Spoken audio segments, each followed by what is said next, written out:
May isang bata ang minsang pumunta sa barbero para magpagupit. Habang siya ay ginugupitan, tinanong niya ang barbero, "Kuya, naniniwala po ba kayong may Diyos?" Sagot ng barbero, Hindi ako naniniwalang may Diyos.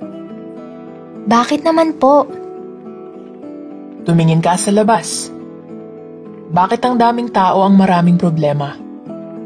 Bakit maraming tao ang makasarili? At bakit maraming tao ang gumagawa ng masama? Kung may Diyos, dapat tinutulungan niya ang problema ng mga tao. Tinuturuan niya ng leksyon yung mga taong makasarili at gumagawa ng masama. Pareho po tayo, kuya. Hindi ka rin naniniwala sa Diyos? Hindi po ako naniniwala na may barbero. Ito nga ginugupitan kita. Hindi ba't barbero ako? Kung barbero po kayo, bakit maraming tao ang mahahaba ang buhok?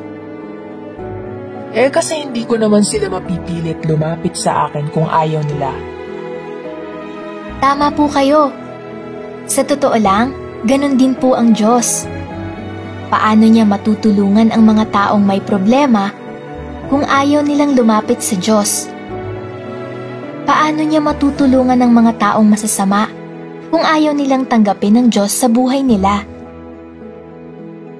Kung may Diyos na ba sila sa buhay nila, matatapos na ang problema at masasamang ugali nila? Hindi naman po natatapos ang problema. Hindi rin maiiwasan na makagawa ka ng kasalanan kahit tinanggap mo na ang Diyos. Kung ang tao ba pag nagpagupit ng isang beses, hindi na ba nila kailangan ng barbero buong buhay nila? Hindi na ba sila babalik sa inyo para magpagupit ulit? Ganon din sa Diyos. Kung may problema ka, lumapit ka ulit sa Kanya at humingi ng tulong. Kung nakagawa ka ng kasalanan, humingi ka ng tawad at mangako na hindi mo na ito uulitin.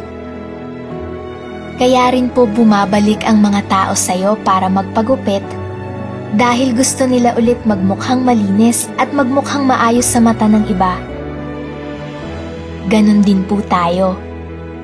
Kaya tayo nagsisimba tuwing linggo para malinis ang ating puso at makagawa tayo ng kabutihan sa ating kapwa. Higit sa lahat, para magkaroon din tayo ng magandang relasyon sa Diyos. Ngayon po, naniniwala na kayo sa Diyos? Hindi mo kayang mag-isa. Huwag kang mag-atubiling humingi ng tulong sa Kanya.